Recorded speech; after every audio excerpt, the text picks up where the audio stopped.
We'll just go, at this stage, go straight on to our next speaker, Dr. David Van Ghent, if I could ask him. I was offered a CV, and it wasn't forthcoming. His public life is, he's a very prominent public figure, but I couldn't get a lot of information about his private life. I found a CV which simply said he is a Queensland doctor. Well, he's a lot more than that. He's a GP in Toowoomba. He is, I happen to know, an Anglican of very orthodox Christian views, and he's been a tremendously powerful and vocal campaigner for traditional family values and for human rights. So let's call Dr. David Van Ghent to the mic.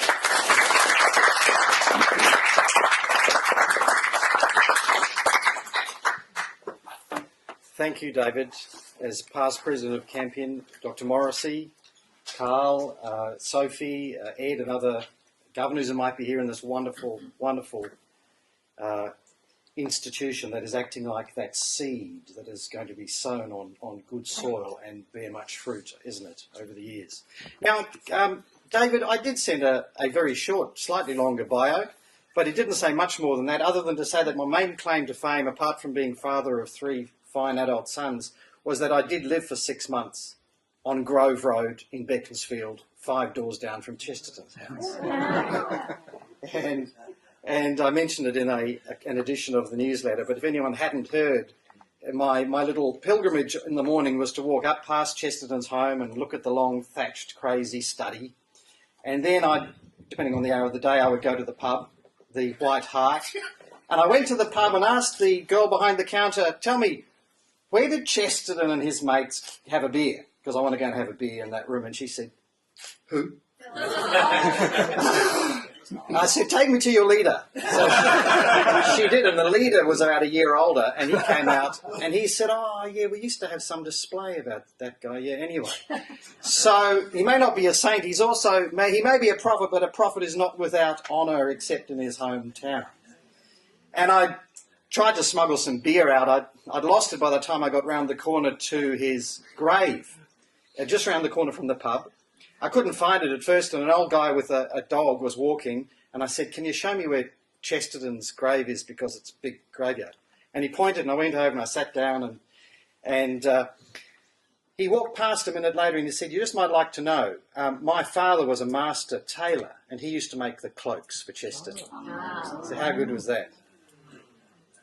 Now, when you're given a topic at a Chesterton conference called The Future of Children and Family in Australia, it's obviously not a talk about Chesterton, but it has to be about something that he would want to know about and that he would care deeply about. And that's what I'll be talking about. But having said that, whatever we want to talk about, we find Chesterton's already talked about somewhere. And I've heard quotes today that I didn't know. Sophie's about the genderless couples. Having had Carl talk first with that wonderful, nourishing, rich talk. Again, 3 things I didn't know about Chesterton. First, most exciting, was that he used to write his talks on the train to where he was going to give his talk. And that's so comforting, isn't it, Sophie? And we will continue to do that, won't we, Sophie? The second thing, that lovely quote about the unborn child saying, if only they would give me leave to stand upon this world. Yes, because if it's about the future of children and family in Australia, well, the future of children is that a quarter of them will be dead before they're given leave to stand upon this world. And I'm a little shell-shocked because on Wednesday, the last great battle was lost in Queensland when Labor brought in their unrestricted abortion law on demand to 22 weeks. 22 weeks. That's the age of our youngest preemie babies. And on demand meaning you don't even have to give a reason, let alone a medical reason. And like my colleague Mark Hobart in Victoria, he was confronted at 19 weeks under the same law for a request for sex selection because this couple didn't want a girl, they only wanted a boy, and they were having this 19-week girl. And when he refused, he was dragged through the disciplinary process, and so, of course, will all of us in Queensland who refuse. That is a sign of the times. It combined with last year's marriage decision is really, surely an end of civilization event. I had lots of thoughts from Chesterton, from Everlasting Man, about the ancient Moloch cult, but I thought not. The one thing that struck me, though, in this debate, the sheer cold-bloodedness of the women in particular. Wednesday, the day the bill was passed in Queensland, one MP, a Labor MP called Melissa, let me find her name so I don't defame someone, McMahon. And she, in her speech, said this: do you recognise this form of words? She said, we will decide when we have our babies, and we will decide the circumstances in which we have them. Now, if that isn't a resonance of John Howard's, we will decide who comes to this country and the circumstances in which they come. And it was deliberate. And the hypocrisy of these progressive people who are so concerned about asylum seekers, aren't they? But not these asylum seekers. As I said at a rally a while back outside Parliament House, not these little refugees at the border of life. They will not be granted entry under Labor. This is where we're at. So, future of the child, for the three-quarters who make it to stand upon this world, the progressives have their intentions to corrupt the remaining three-quarters. And that brings me to the third new information from Carl, which is that lovely quote or reference where Chesterton said that sunlight in a child's hair is like the blessing of Christ on all children. So what I'll be talking to you about is something that is essentially the curse on all of our future children. And I know that GK, sitting in this empty chair, would be deeply troubled, and if only he was here to then take the sword of his writing and his speaking to slay this dragon. So I will begin where GK begins in What's Wrong with the World? Quote, I begin with a little girl's hair. That I know is a good thing, at any rate. Whatever else is evil, the pride of a good mother in the beauty of her daughter is good. It's one of those adamantine tendernesses which are the touchstones of every age and race. If other things are against it, other things must go down. Ladies and gentlemen, gender theory must go down. Gender theory which tells that little girl and all little girls that they really might be a boy. That tells the mother of that child that she really should cut off that beautiful hair, dress her daughter as a boy if that's what she says she is, and if she does not do that, she will be deemed guilty of child abuse under federal Labor's proposed law. Oh. The gender fairy, Sophie, must go down as a symbol of this madness. It's a book for Australian 4-year-olds in all our little primary schools, which tells them this: only you know whether you are a boy or a girl. No one can tell you. That good-natured gentleman and fan of G.K. Chesterton, Pope Francis, called gender theory demonic and a form of ideological colonisation, like we saw with the dictators of the last century. His scholarly predecessor, Benedict, warned of, quote, the anthropological revolution contained within it. And he said, according to this philosophy, sex is no longer a given element of nature that man has to accept and personally make sense of. No, it is a social role that we choose for ourselves, while in the past it was chosen for us by society.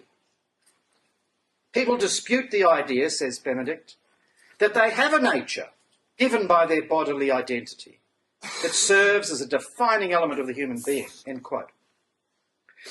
A less illustrious philosopher, former federal Labor leader Mark Latham, agrees that gender theory's insidious colonisation of our schools is a threat to our children and even to our civilisation. He says the craziest trend in Australian politics is to teach neo-Marxist genderless programs in our schools through the Orwellian named Safe Schools and Building Respectful Relationships curriculum. Safe Schools seeks to eradicate the use of terms like his and her or boys and girls. It believes genderless language will produce a genderless generation of young Australians self-selecting their sexuality as a fluid identity, says Latham. As parents, we need to make our views known to election candidates and school leaders alike. Anyone who has researched this issue will know we are fighting for the future of our civilisation. End quote. So the gender theory creed runs like this. Binary is bad. Male and female are social inventions, not biological realities. Gender is a sliding scale from mostly masculine to mostly feminine. Whatever gender you feel yourself to be is what you are. And nobody has the right to question your judgment. The implications are that we must stop using binary terms like boy and girl. We should affirm children in moving freely between the masculine and feminine poles of gender. We must ensure people are free to use toilets and change rooms of their preferred gender identity. And we must use the power of the state to punish citizens who don't get with the program. Now, the pressing objective of the gender strategists was to achieve genderless marriage, which would cement this genderless madness into our law and from there into the wider culture. The logic of their approach is irresistible. If we agree that there is no objective gendered meaning to husband and wife in marriage, then we must agree there is no objective meaning to mother and father, and ultimately no meaningful distinction between male and female. This, incidentally, was the thesis of my book, Stealing from a Child, The Injustice of Marriage Equality, and I have brought some copies out there for $20, and all proceeds go to the Chesterton Society. It became a bestseller, even though the first printer refused to print it, even though all the media refused to review it, it still became a bestseller. So Pope Benedict noted what such an abolition of natural structures will mean for the child. He says, if there is no preordained duality of man and woman in creation, then neither is the family any longer a reality established by creation. Likewise, the child has lost the place he had hitherto occupied and the dignity pertaining to him. End quote. It is to be expected that leaders of the Christian church would take up arms against this old enemy, for gender theory is a modern manifestation of Gnosticism.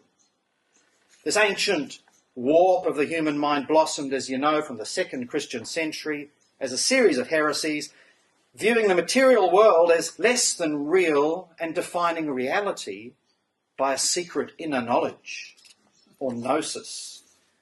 Today's slogan that's taught to our kids that gender is, quote, it's not what's between your legs, but what's between your ears. That's a cartoonish modern statement of that Gnostic flight from the objective to the subjective. Sherif Gurgis, who's a Rhodes Scholar and graduate of Yale who spoke at Campion some years ago, he reflected on the Gnostic quality of the US Supreme Court's decision in 2015 to change marriage from an objective, biological, gendered bond to this subjective, emotional, genderless bond. Gurgis shows how the court's high-minded doctrine, now untethered from the natural world, will be used to enforce increasingly strange assertions about gender. He says this, beyond marriage, this doctrine entails that biological sex doesn't matter, or that it matters only as an inner reality. Since I am not my body, I might have been born in the wrong one. Because the real me is internal, my sexual identity is just what I sense it to be.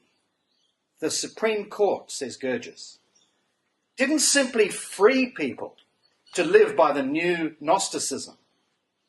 It required us, the people, to endorse this dogma. end quote. The genderless marriage was the capstone for this overarching structure of genderless dogma. Now that Australia's legislated marriage equality, that whole oppressive Gnostic edifice will be near impossible to bring down. Consider some examples of that dogma imposed on our children. The Australian reports that preschoolers should be introduced to the concept of same-sex marriage, according to a leading early education academic who's advocating against the notion of, ready, compulsory heterosexuality in the classroom.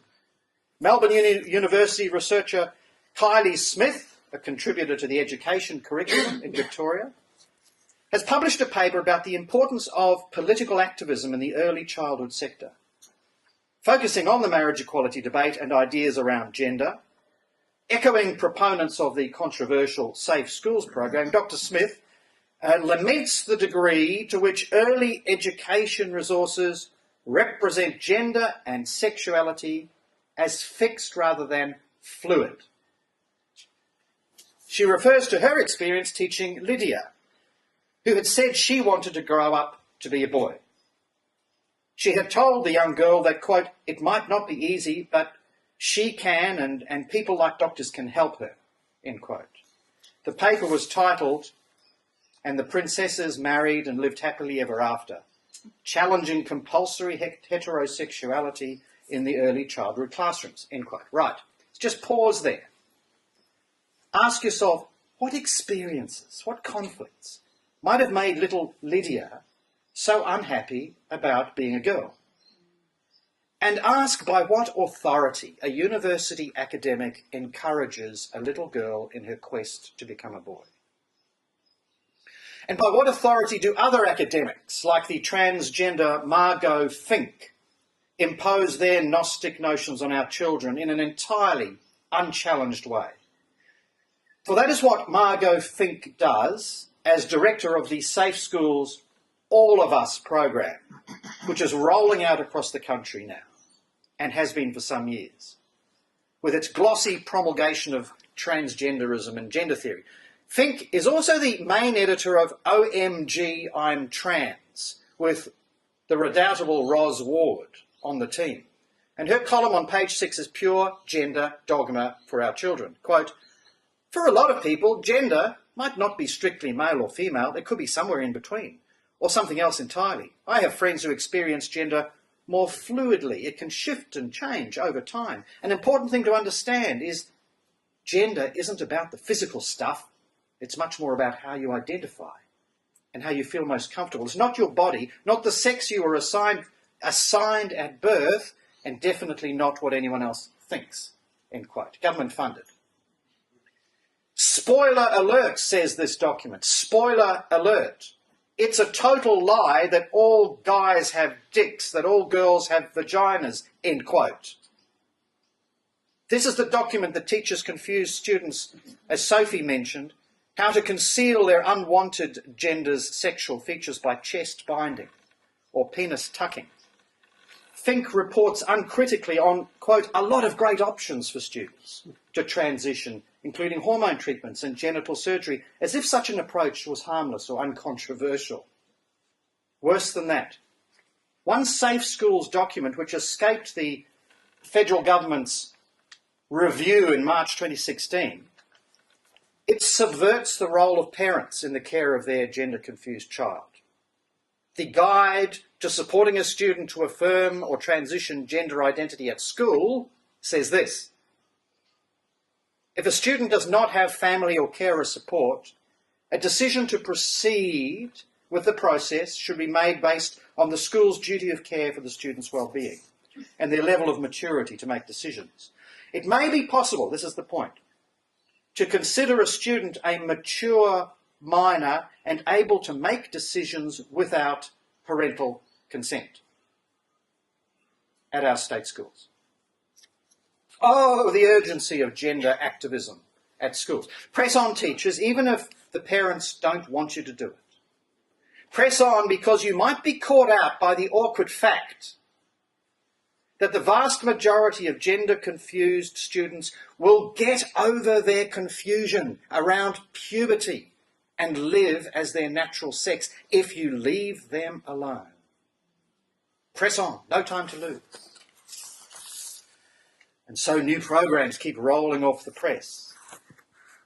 In South Australia, quote again from The Australian, children as young as five have been used for storytime sessions featuring books with transgender characters, introducing concepts ranging from cross-dressing to gender reassignment surgery as part of a university study advocating for the expansion of the Safe Schools program to primary schools.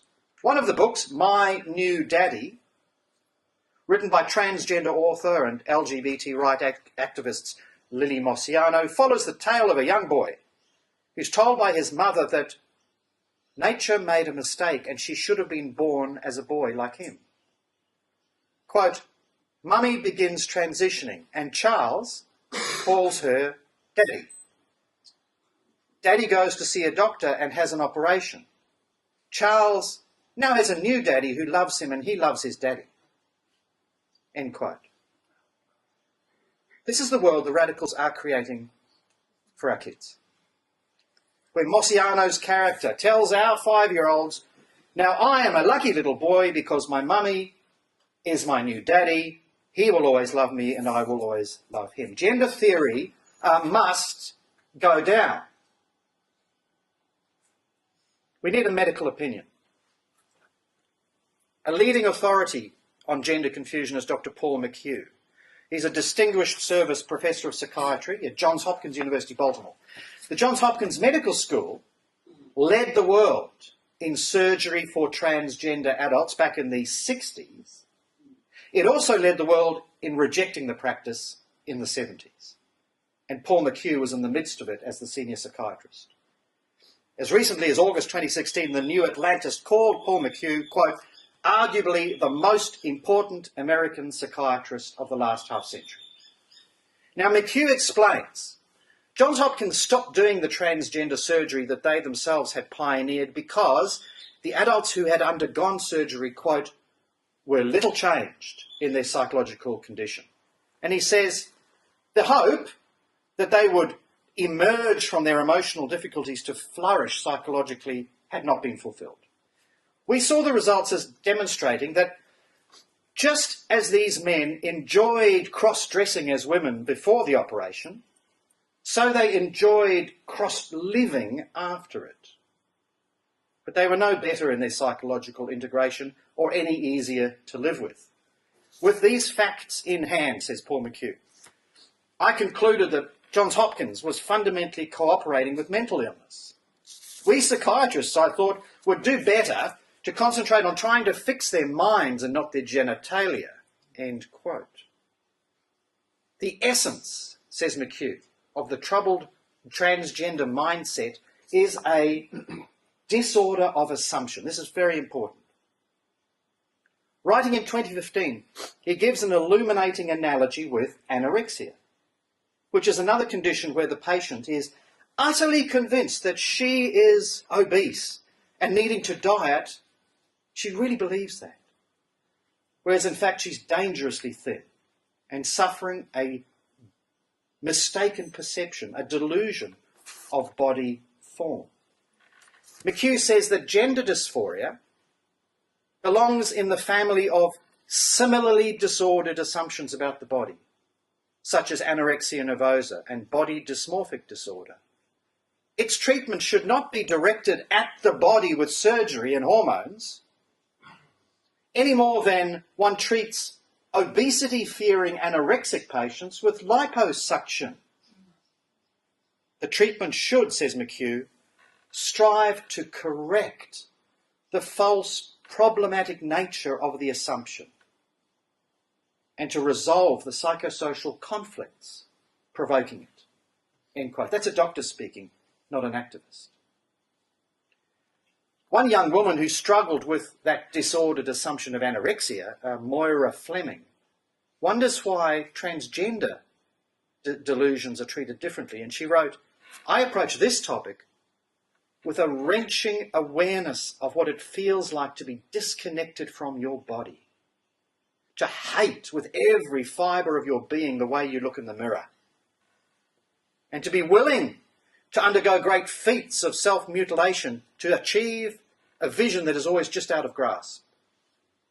As a person, says Moira Fleming, who has struggled with anorexia nervosa since puberty, the transgender anguish, which it is, resonates with me. The similarities between the two illnesses are striking, yet one is a disorder and the other is an identity. Why? So, what McHugh provides is a truthful diagnosis about gender confusion, even when it's unfashionable. And he says sex change is biologically impossible. People who undergo sex reassignment surgery do not change from men to women, or vice versa. Rather, they become feminized men or masculinized women. Claiming that this is a civil rights matter and encouraging surgical intervention is in reality to collaborate with and promote a mental disorder. End quote. And McHugh explains that children are different to adults when it comes to gender confusion.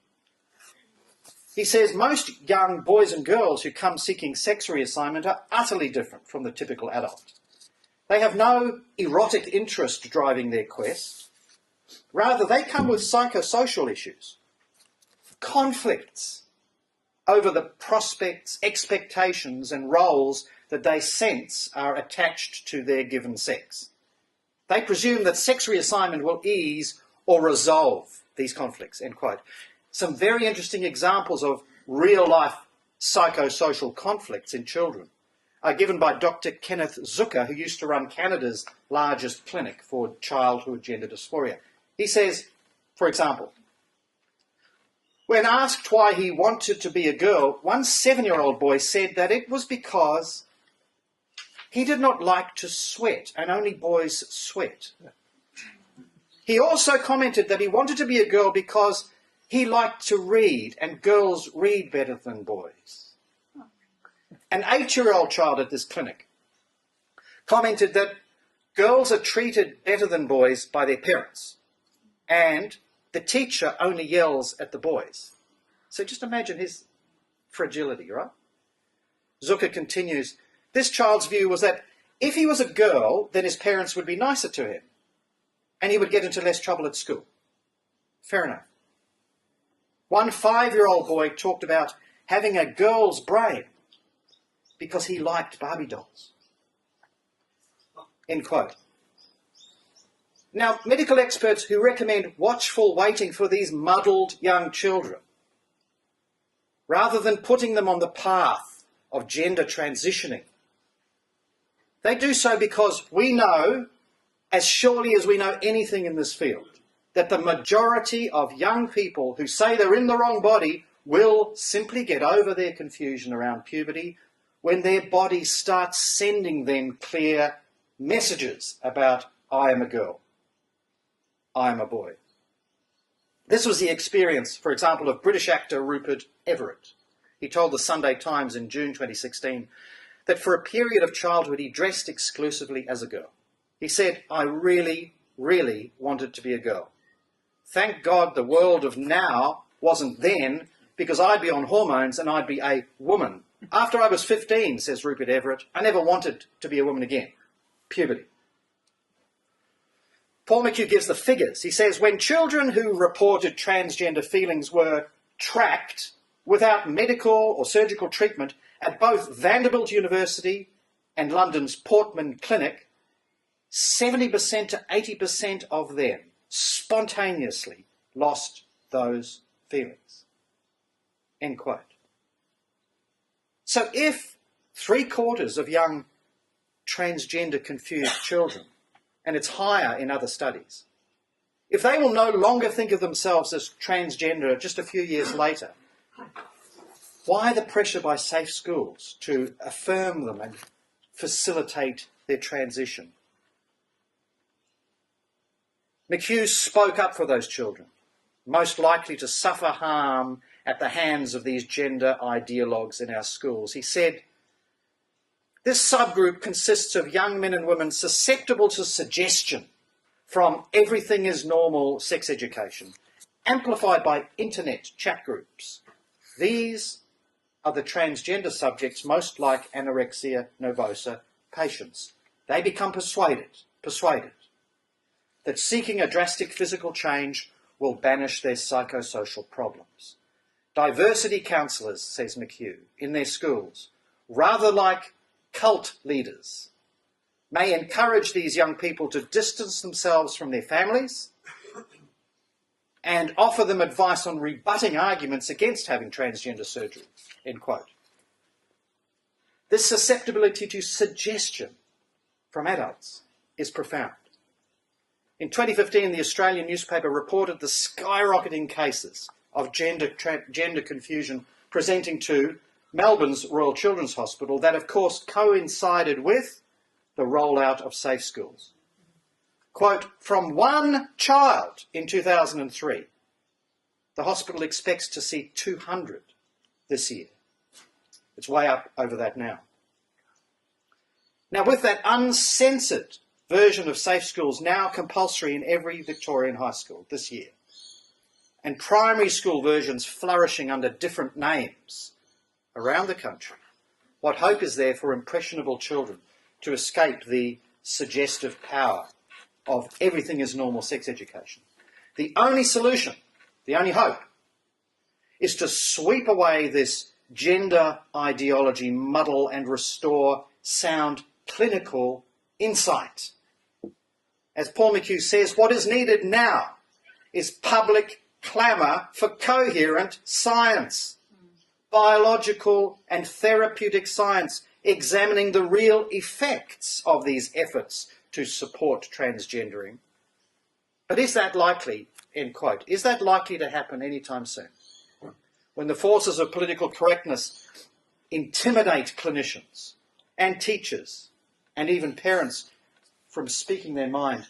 Which reminds me, a colleague of Sophie's, a friend of mine, Lyle Shelton, tweeted a couple of tweets in, was it March this year, on a great article by Miranda Devine on the transgender indoctrination of kids, a wonderful book by Ryan Anderson on the transgender issue. I retweeted two of Lyle's tweets. I'd made no comment. I simply retweeted the tweets of a Senate candidate. That alone was sufficient offence for the Medical Board of Australia to launch an inquiry into me. Man, what a crime that was. What a disgrace. I look forward, after this long process of pushing back against the board, Miranda Devine wrote a superb article, and Natasha Marsh, a former Campionite, got about 3,000 signatures in a petition about my case off to the Health Minister. I look forward to a fulsome apology from the Medical Board in the not-too-distant future. But what a disgrace.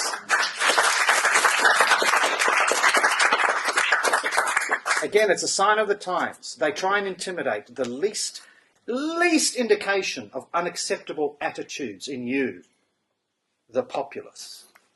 So, this is touching. I'm near the end. McHugh says this. Think of the parents, he says. Think of the parents whom no one, not doctors, not schools, not even churches, will help to rescue their children from these strange notions of being transgendered and the problematic lives that these notions herald. And in that context, remember that federal Labor, at its upcoming conference in December this year, is expected to pass policy to make it criminal in Australia to offer help to gender-confused children to revert to their natal sex, what Labor calls contemptuously conversion therapy. Criminal. Paul McHugh describes the situation in the USA where clinicians are similarly deterred from giving professional help to these youngsters. He says, the grim fact is that most of these youngsters do not find therapists willing to assess and guide them in ways that allow the children to work out their conflicts and correct their assumptions. Rather, the youngsters and their families find only gender counsellors who encourage them in their sexual misassumptions. There are several reasons for this condition. Important among them is that both state and federal governments are actively seeking to block any treatments that can be construed as challenging the assumptions of transgendered youngsters. In 2 states, it's more now, I think, in 2 states, a doctor who would look into the psychological history of a transgendered boy or girl in search of a resolvable conflict. That's our job. Search for a resolvable conflict. Well, they could lose their licence to practice medicine. By contrast, such a physician would not be penalised if he or she started such a patient on hormones, end quote. And right near here, University of Western Sydney Professor of Paediatrics, the wonderful John Whitehall, has been a lonely voice calling for reason and science to prevail over gender ideology. He wrote in Quadrant recently that on November the 30th last year, the full court of the Family Court of Australia abrogated its responsibility for the approval of the administration of cross-sex hormones to children suffering from gender dysphoria. John Whitehall says it surrendered that responsibility to small groups of protagonists in various children's hospitals in Australia who promote a medical pathway of therapy in which the appearances of the natal sex of the child are subsumed in a chemical and even surgical attempt to approximate features of the opposite sex. And he says these small groups of therapists have failed to bring to the court's attention the reality of repeated publications warning of lasting brain effects of both puberty blockers and cross-sex hormones. They have failed to bring statistics to the court that should have warned of the grave error of entering the medical pathway when most children would revert to natural natal sex through puberty. Lastly, the protagonists should have emphasised to the court that their diagnoses and their treatment and their prognostications are based merely on strong opinion, without any fundamentals of scientific proof. End quote. A more recent article he called Experimentation on Children. Paul McHugh would agree with Whitehall that there's this lack of scientific foundation for this experimentation on children. He writes this: the idea that one's sex is fluid and open to choice runs unquestioned now through our culture. It is doing much damage to families, adolescents and children. It should be confronted as an opinion without biological foundation wherever it emerges. End quote. So, ladies and gentlemen, surely Chesterton would agree that we must cling to sanity in these surreal times. And that means clinging to nature. By the standard of nature, a human being with male chromosomes and genitalia is male, no matter what other traits he exhibits. He is male if he wants to play with dolls rather than trucks. He's male if he's sexually attracted to men rather than women. He's male. There is indeed a rainbow spectrum of ways of being male, but nowhere on that spectrum, nowhere from the most refined to the most brutal, are we anything but male.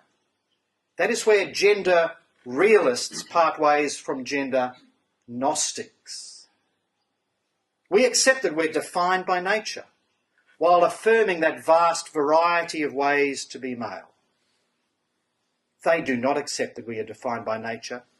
They insist that the identities of male, female, or genderqueer or agender are fluid and free and all in the mind. When I sit or we sit with a gender-confused child, and it'll break your heart, gender realism sounds like tough love, while gender Gnosticism sounds compassionate. But it's a false compassion to affirm a gender-confused boy in his mistaken assumption that he's a girl. He is not. He's a feminized boy, and we still love him. Tough love requires understanding the sources of his confusion, helping heal any emotional wounds, resolve any conflicts, and keeping him company as he finds his way through puberty, at which time most young people get over their confusion, right? It's false compassion to affirm a grown man's delusion that he is a woman. He is not. He's a feminised man, and we still love him. If he seeks the sexual excitement of permanent cross-dressing, well, that is a private fetish that we have no duty to affirm. If he does it out of conflicted homosexuality, wanting to see himself as a heterosexual woman relating to men, well, that is a task for sensitive counselling, not surgery. And if he is unshakably deluded, genuinely deluded in his belief that he truly is a woman, well, in the same way as an anorexic schoolgirl is unshakably convinced that she is obese, well, in that case, he's no longer a man in charge of his mind. And we have no duty to collaborate with his delusion. And it's a false justice, ladies and gentlemen, as public policy, to legislate that schools and public toilets and sports teams and beauty pageants have to treat gender-confused males as if they were females. They are not. Their private needs can be addressed by the responsible authorities with absolute discretion, with not a whisper of unkindness, and everyone can quietly get on with their lives as they always did until the recent ideological frenzy. But it is unjust, it is irrational to validate a transgender fetish or confusion or delusion to the detriment of others, the detriment of the female athletes forced to compete with cross-dressing males, the detriment of the schoolgirls confronted in the bathroom by these deep-voiced trans males. And it is a capitulation to craziness to buy this idea that boys and girls are, quote, socially constructed. And therefore we should make girls play with trucks. We should make boys play with dolls to overcome society's gender stereotyping. We, ladies and gentlemen, are mammals. And nobody suggests the difference between stag and doe is socially constructed. As GK said, this triangle of truisms, father, mother, child, cannot be destroyed. It can only destroy those civilizations that disregard it. And that disregarding, ladies and gentlemen, of that primal truth of father and mother, husband and wife, male and female, that disregarding is a sinister Gnostic enterprise that will fail because nature says it must. But it will do grave damage to our children and our civilization before it's tossed on the scrap heap of inhuman ideologies. Gender theory must go down. Thanks very much.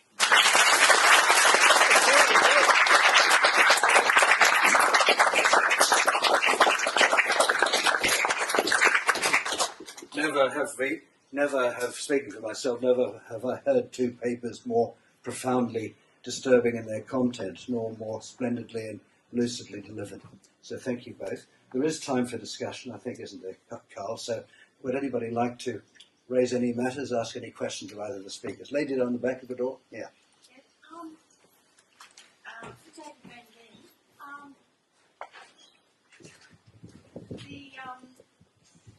I have heard of studies whereby women who are on the contraceptive pill, when if they conceive or soon after coming off it, their children can have hormone imbalances. They are male or female, but they can have hormone imbalances. Now, I haven't found these studies myself. I just haven't had the time to look.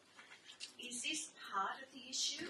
Can they be helped with a little bit of extra testosterone or estrogen or progesterone or whatever? Yeah, I don't think the science is in on that. There's so many confounding factors and there's such a big range of normal that it's hard to pin down any actual effect But when you talk about helping with testosterone, with the hormone injections, what's more relevant to that question is the question of the intersex category.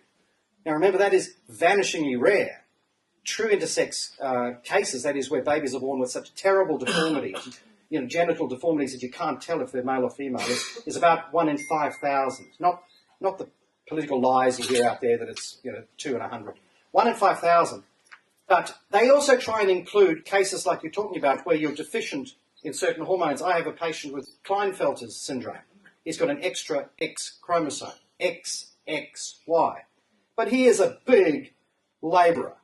And if you were to say that he was intersex and not really a man, you'd look out. And with supplementary testosterone, he's good as gold. I mean, he won't be fertile, but he's an everyday bloke. And another woman who had Turner syndrome, where she's only got one X chromosome, X0. And so she's infertile, and she needed estrogen to stimulate some breast development and so on. She's a little small, but she's brilliant, and she's obviously a lovely woman. And yet the intersex propagandists claim both of those people for intersex and say how it's this widespread thing. So, yeah, there's roles for hormones, but it's all a bit of a grey area. Okay. John, down the back, please. John McCarthy. I have two questions. One to Sophie York and one to Dr. Ken. And it goes across the whole of what you've been talking about. One of the leading students and writers on the family in the United States is Charles Murray. Murray's work has been enormously influential. A key part of Murray's work, Sophie, is to describe the fact that the upper classes and the professional classes are not as affected by divorce or marriage breakdown as the lower middle classes and middle classes in our generation and in the generation since the 1960s. That is, that if you're looking to the future, always keep in mind that the ruling class looks after itself. That's including all of us in this room. That their children, that's the next thing, and I'll bring David into this. The next thing that Charles Murray says is that those classes do not allow their children to be experimented upon. Do not. There are certain examples and all that sort of thing, but most of what you're describing, David, does not happen to the children of the professional and the upper classes. It's further down the line. I mean, it is a betrayal of all sorts of people in relation to the professional classes, by the professional classes. As Charles Murray says, what we should have in our world is a slogan that says, do as we do, not do as we say. Because certainly with our American cousins, most of the upper classes are either quiet or they actually go along with the liberal agenda, knowing very well they will prescind their own families substantially out of that. Now, Murray goes right across all your categories and shows that this is so. I wanted to put to both of you as to what your reaction is to the fact that it is not the professional and the upper classes that are affected by this, but further down. But secondly, to say to you that in that context, what is influential, particularly in gender, and what is going on with gender, David, is this. You can point to the parliamentarians, you can point to all sorts of issues within the community and the wider political thing. The first line that fell was the medical profession. The first line that betrayed everyone was the doctors and the psychiatrists. And if it's going to be stopped, it's going to be stopped at that level. And it's no good crying in the wider community because people can be backed up with that. The second point is this, which you both might comment on. Why is it the case which is one of the huge things that I think everyone in this room has been amazed about. How did the feminists buy this argument? I mean, this seems to me the greatest, David, the greatest patriarchal argument that I've ever seen. Men won this hands down, as far as I can see. That I am astonished, as I'm sure there's plenty of people who are astonished that any of the women's movement bought this at all. Does any of that ring a bell with either? Thanks, John. It's interesting that you mentioned that the devastation probably would be wreaked upon the people in the least able situation to handle it.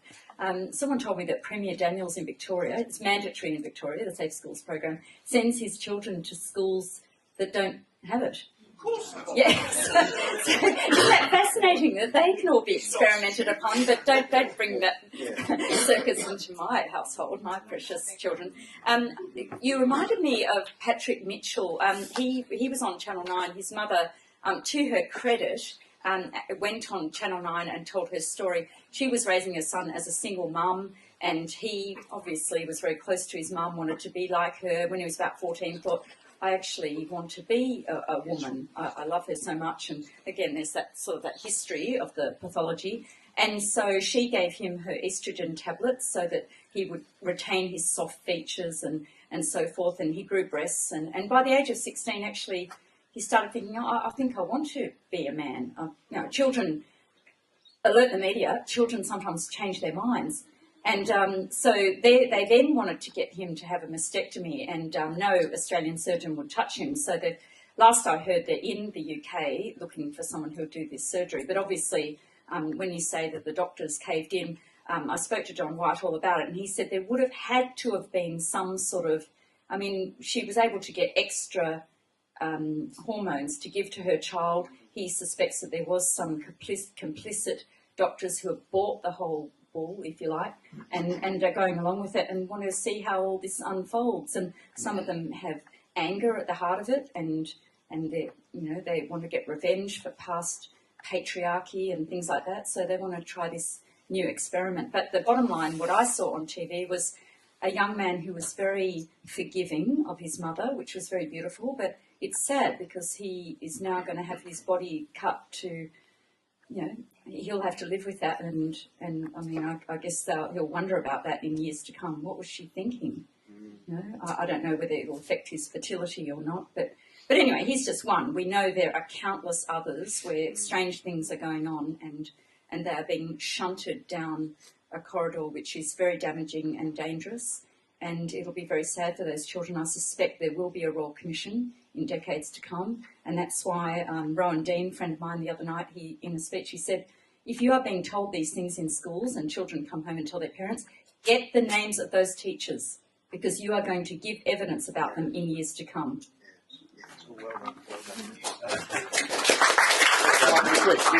I can see David's hovering, so I won't be able to address all the great points, John, but just two small things. First, your criticism of the medical profession being so progressive and decaying. First, well, most of my colleagues are married to doctors' wives. So, what do you expect? Apart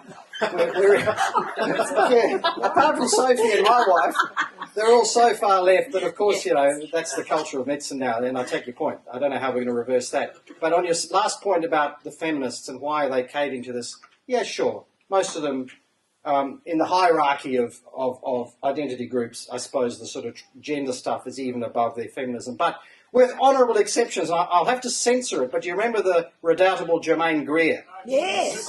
I will censor it strongly, but she, in response to Bruce Jenner and, and all the rest, she said, just because you lop off something and then wear a dress doesn't make you an F woman. Yeah. I've asked my doctor, says Germaine, to give me long ears and liver spots, and I'm going to wear a brown coat, but that doesn't turn me into a effing cocker spaniel, says Germaine. Which is part of the reason why Germaine Greer is no longer invited to literary festivals. So we're all mad, John. Yeah. From one of the the big British universities. Yeah, well, like Campion should offer an honorary degree. There's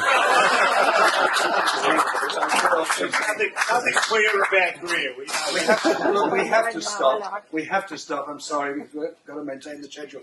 Though I'm going to rather cheat and put something myself, if I may. I'm sorry. I just wondered. There are so many people who actually live in abnormal families now. Does either of you get any traction with people like that? You have experiences of turning people around in their thinking, because so many must be embittered by their experiences and by their envy of normality. Well, only to say that